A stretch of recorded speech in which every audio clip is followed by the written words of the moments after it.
I think it's very difficult to hide the human behaviors that surround deception. Most people just are not very good at it, and especially when you're talking about somebody that you love, you spent time with, you're in a relationship with, they can be very fine-tuned to a person's baseline behaviors, and when they see a deviation, they're going to notice. A late night at work. Then there's a suspicious behavior, maybe texting a little bit too much. These can all be signs that something weird is going on with your significant other. But is it actually an affair? And how can you know for sure? I'm America's digital pro, Kim Komando, and welcome to Komando on Demand. This is a podcast that gives you in-depth insight on the ever-changing technology landscape and the impact it has in our lives. You'll hear from tech industry experts, movers and shakers. And in this podcast, we're going to talk about how to find out if your spouse is cheating on you using new technology. Also, we'll speak with a private detective about tactics you can use for ethical surveillance. There are a lot of technical details coming up, so I would definitely encourage you to take notes. And while you're getting ready, I'd like you to take a moment to recognize one of our partners who helped make this podcast possible.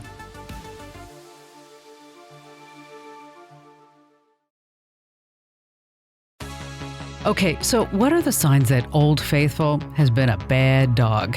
Well, there are physical signs and there are digital signs. In the physical realm, your spouse might start spending time with people who you haven't met. Maybe he or she is working late, or maybe just taking more business trips than usual.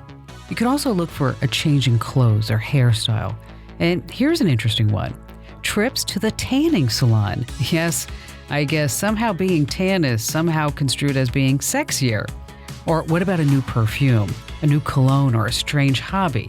And of course, in bed, if your honey bunny goes from, say, completely cold to suddenly Superman, or vice versa, you may have an infidelity issue.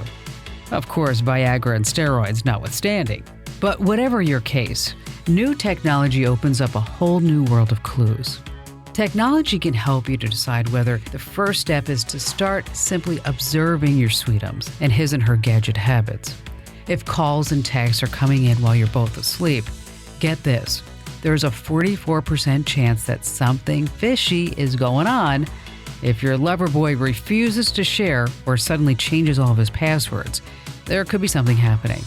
If your sugar bumpkin has more than one social media account, let's look at that percentage. There's a 30% possibility that she has a fish on the line. And by the way, these stats come from a study done on 1,000 British couples by Entertainment One. Now, while Americans are very different from the British, people are people, and people have been cheating on each other since time began.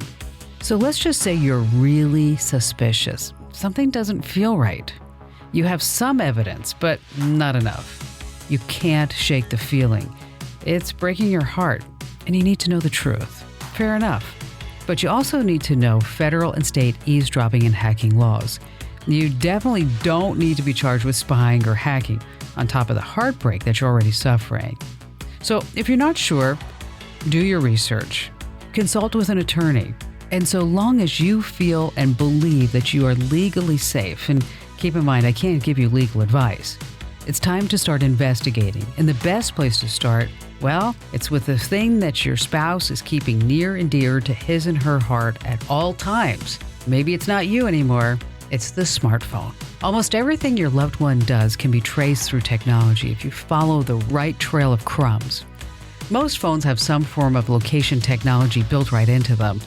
It's kind of a hassle to disable it, so most folks just leave it on.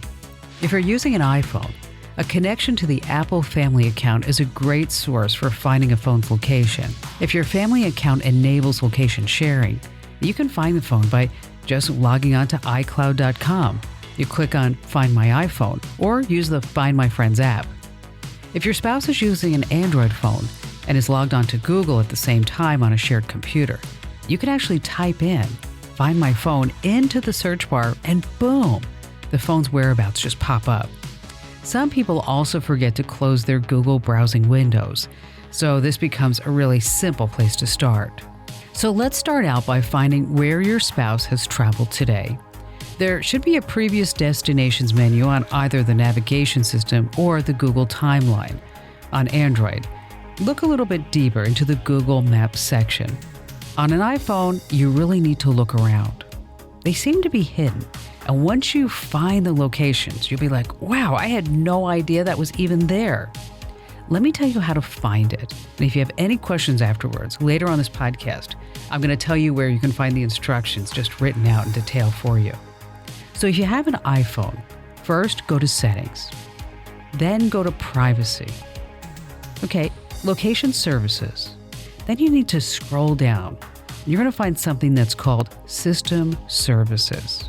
And then you want to tap on Significant Locations. Once you get inside Significant Locations, that's where the secret sauce is. Most people don't bother deleting this stuff because maybe they don't know it's there. Maybe it's just too cumbersome. So there's another batch of low-hanging fruit for you. Another obvious one, if you see calls and texts from a number that you don't recognize, just enter it into Google search. If the contact name is just a first name or the name of a relative, that may or may not be a red flag. For instance, if your husband is getting calls from Aunt Mary after hardly speaking to her in 20 years, well, you might want to consider that maybe Aunt Mary is really Maria, who he met at some bar or restaurant. That goes for messaging and video chats as well. We all know that paper pollutes the earth and kills trees. Well, at least that's the theory.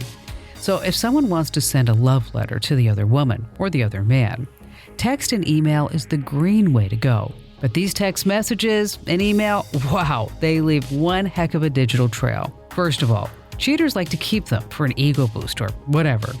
Just look in the deleted items or the trash folders. The folders can be renamed, so by all means, just start looking around, check them all out. And always remember, a deleted email is still readable until it's permanently erased. So don't be afraid to pick through this trash folder.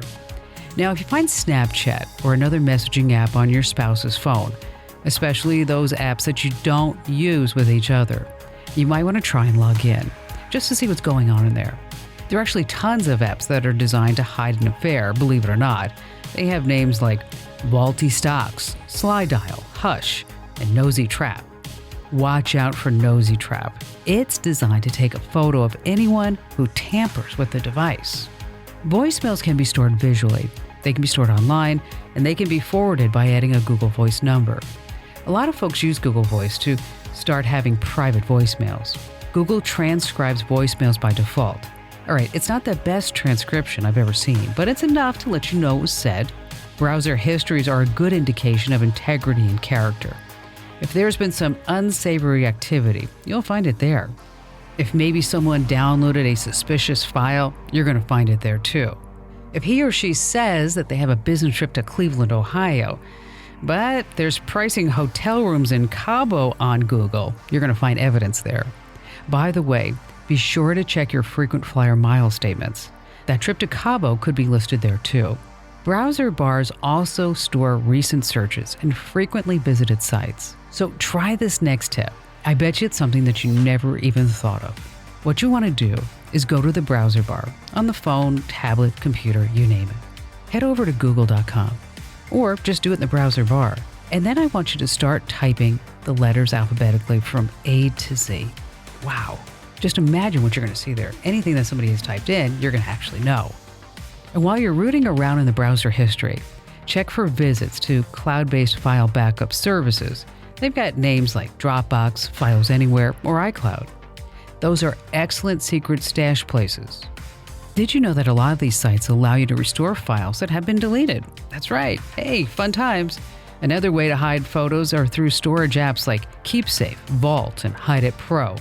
Now, these apps are specifically designed to stash the secret stuff and to keep other people out. Remember, apps can be hidden in folders. Both iPhones and Androids have search features.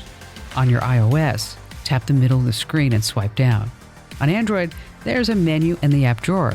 Choose Show Hidden Apps. Now, you might not be able to crack the password, but just the presence of a hidden app, well, that's cause for concern in my opinion.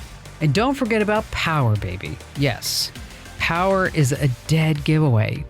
Most smartphones track battery usage, so if someone's been chatting on the phone for hours, or sexting, or watching endless videos, I know, it's gonna show up as a spike in battery consumption. And if your love has another lover on the side, you can bet that he or she may have another cell phone too. So look for a hidden cell phone or an extra SIM card. The SIM cards are really small, but if you happen to find one and you are legally entitled, just slip it into a phone and see what happens. Okay, now we're going to do a rundown of some of the less obvious technology clues that can lead you to the truth. Okay, a car's GPS or navigation system can be a treasure chest. You can find out where the car's been, and from there, what businesses were searched for, located, maybe even visited. Now, if you have a family tracker like OnStar in your car, you'll be able to view where the car's been going in real time. And speaking of those long out-of-town trips, keep an eye on those toll road invoices too, or those Easy Pass statements. Then, compare your spouse's story to what the statement actually says. I hope for your sake that actually the two will match up. Now, if both of you are working and you suspect that your spouse is making those little secret trips back to your home for a little afternoon delight, as the song says, well, you can find out about it if you have something like smart locks. Smart locks record your digital key activity on a log. So you just have to compare the log to his or her story, and hopefully, again, the two will match up. And thanks to technology, there's even a way to test for faithfulness before you tie the knot. Normally, an engagement ring symbolizes the hope, everlasting love. But this one is different. It comes with a fail-safe faithfulness test in the form of a tracking device. The CEO of Jamporia Jewelry told the Daily Mail that this ring, are you ready for it, could be the end to baseless jealousy and unfair accusations, and that it could safeguard the institution of marriage. Whoa, that's a lot of faith to put into an engagement ring. So much for honor, integrity, and trust. But hey, if this kind of thing appeals to you, just type in engagement ring in the search bar at komando.com and we'll give you all the details. All right, sometimes you reach that point when self-investigations just don't cut it. Either the situation is dangerous or you aren't tech savvy enough to do it yourself. And that's where a private investigator comes in. So I've invited a private eye with a pretty large presence on YouTube to share what he's learned over the years when it comes to unfaithful spouses. We're going to get to that after we hear from one of our very, very faithful sponsors. So stay right where you are.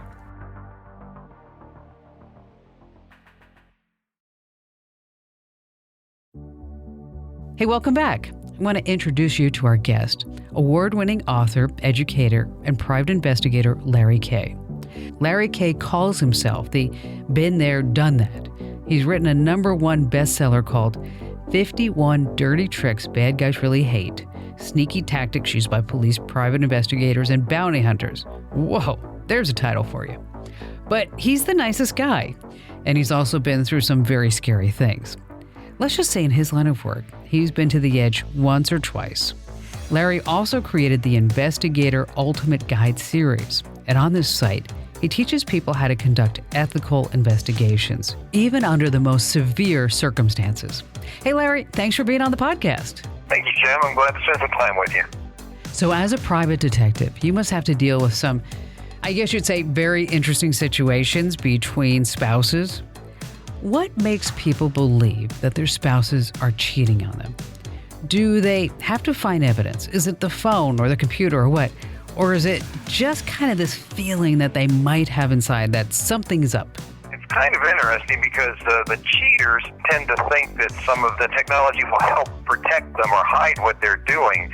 They'll add an app that allows them to use some encrypted texting or messaging that disappears. They'll delete their browser history, things like that. And they're acting as if they're going to have to meet the police who are looking for evidence. What they fail to consider is that the wives will notice the change in behavior, that all of a sudden they are using these apps, or they are acting differently on their computer, or they are starting to take telephone calls instead of texting. And they notice that change in behavior, and it raises their suspicion. So yes, even with all the new technology, it's the guilty look that ends up giving it away. I think it's very difficult to hide the human behaviors that surround deception. Most people just are not very good at it, and especially when you're talking about somebody that you love, you spent time with, you're in a relationship with, they can be very fine-tuned to a person's baseline behaviors, and when they see a deviation, they're going to notice. So, Larry, you've been a private detective for many, many years. And I'm just curious because I've been around technology, it seems like my whole life. Do you find in your line of work that technology helps you actually track people down? Or does it become more of an organic thing? Tracking people down is immensely easier now with the technology that's out, the databases, the searches that you can do. A lot of the information, and something, for example, skip tracing, where we're looking for a missing person or someone that maybe a long-lost love, someone you're looking for, the information has generally been out there for years. We've always been able to go into the courthouse and pull criminal records or traffic citations. We've been able to go out and find these records before. But with the technology, so much of it is online and just easily accessible in a variety of ways. It really does make things easier and quicker and cheaper. All right, I'm sure everybody wants to hear the dirt. What are some of your most unusual cheater stories? These cheating cases, they kind of all unfold in a similar way from the investigator's point of view. One interesting one was where the technology worked fantastic, but there was just huge blunder on the human side. In this case, the guy owned the car, his girlfriend was driving, so I put a tracking device on for him. Within 24 hours, he just could not check his ego anymore, and he blurted out to her, "Oh yeah, well I hired a guy to put a tracking device on the car." And Kim, as you can imagine, that's the end of all good information you're going to get there. That's the end of the case. In fact, it was pretty difficult for me to even get the tracking device back. There was another case, one case in particular, where it actually started out with the man admitting to his wife that he was having an online affair. And that doesn't happen every day. But he had met a woman online, they got to chatting, she had sent him some pictures, and he had fallen terribly in love with her. And he could not meet with her. There was always these delays, and finally it came out from the woman. She said, "I'm in an abusive relationship with my husband, the violence is unmanageable, I can't risk seeing you." The man went to his wife and said, "I've met a woman online, she's in a terrible relationship, there's violence, we have to go in and rescue her, and she can stay with us." The wife was very clever. She didn't say no. The wife said, "Tell you what, hire a private investigator, verify her story. If it's true, then we'll take the next step from there." So he calls me up. He asks me right away, "Do you do emergency exfiltrations?" As if I'm going to put together a team and go in and rescue this woman. And as we talk a little bit, come to find out what he really needs is surveillance. I go out on the very first day of surveillance. I get video of the woman and her husband coming out of the house, and the woman looks nothing like in the picture. She is every bit of at least 300 pounds. As soon as he sees the video, he immediately falls out of love with her and apparently is going to spend the rest of his life apologizing to his wife. Okay, that happens a lot. Women will use a profile picture from like 30 years ago to seduce a man into a dangerous rescue mission. The guy falls in love. He risks his life to rescue his internet princess, and surprise, she's not what he expected. And speaking of dirty tricks, let's talk about your book. I want to hear some of those dirty tricks that are used by bounty hunters, private eyes, and police. One of the techniques I teach in my book is what's called a honeypot technique, and this comes right out of the tech world, where computer security specialists will place databases and other sources in a system, hoping that the hackers stumble upon those and give an early warning of a problem. Well, this type of thing can be done in real life too. If you suspect that you have someone in your life that's cheating, rather than having to worry and watch them for long extended periods of time, you give them this opportunity, you give them this honeypot. Say, "I'm going to be at my mom's house this weekend," or "I'm going to spend an overnight with my girlfriend in another city." And that gives you the opportunity to know if the cheater's going to make his move, there's an awful good chance he'll move right in that sweet spot. All right, in the old days, they used to call it an ambush. But seriously, there comes a point when people should hire a private detective rather than just trying to do it themselves. And also, when it's too dangerous, somebody should hire a pro, really. Kim, I think probably the best time is when they know they need that verification. They're having difficulty making the decision. This is a life-changing situation, and they're going to be making a life-changing decision. And some people just want that solid evidence. They really want to see him going off to a hotel. They want to see him meeting up with someone who he's promised he's never going to see again. And that can give them that peace of mind rather than having to wonder, is this something, am I making the right decision? Is it all in my head? How are you equipped to handle, say, dangerous situations? Yeah, the problems of ego, Kim, they cut both ways. You can have a person very well-meaning, well-intentioned to go and follow someone they love dearly in a cheating situation, and when they catch up and discover the cheating, they can just lose track of their anger. They can lose control. In the private investigation world, we have a very steadfast rule among investigators. We never report to our client in real time where the cheater is and what he's doing, because there's a history of this and just too great a chance that the client will show up and do something crazy or even violent. I have to tell you, Larry, I bet you've been there, done that, well, more than twice. You've got some really great videos about private investigation, bounty hunting, laws, tactics, tons of resources. But if people actually want to get in touch with you, where do they go? That is almost always to stop by my website, shadowanyone.com. I've got a contact page there, and like you say, tons of free resources. Thanks, Larry, for sharing some of your advice with us. Great stuff. My pleasure, Kim. Studies reveal that almost 30% of married couples have suspected one another of some form of infidelity. 72% of them wound up confronting their partner, and out of those, 25% believed the other half's story of innocence and decided that, well, they just misread the situation. So if you have suspicions about your own marriage, I sincerely hope that they turn out to be wrong. I really do. Because if your spouse does commit adultery, studies show that 1 in 5 will cheat with a close mutual friend. And this is just crazy. I mean, just this morning, I heard from a friend of mine whose sister is sleeping with her husband, to which I replied, "Sounds like Jerry Springer to me." So technology may reveal the truth, but it can't fix a marriage. And being suspicious is a painful way to live. Endlessly checking everything in browser histories and GPS activities. And if you have a repeated unresolvable issue, good old-fashioned communication and counseling, it could be the way to go. I really hope you enjoyed this podcast. And as I mentioned in the beginning, I gave out some steps. And if you do want the steps, head over to komando.com, Komando.com, and just type in cheating or tech clues. And if you want to really help me out, share this podcast, like it, subscribe on Google Play and iTunes, and download some more. You can learn something new about tech every single day with just about a half-hour listening time. I'm America's Digital Pro, Kim Komando, and thanks so much for listening.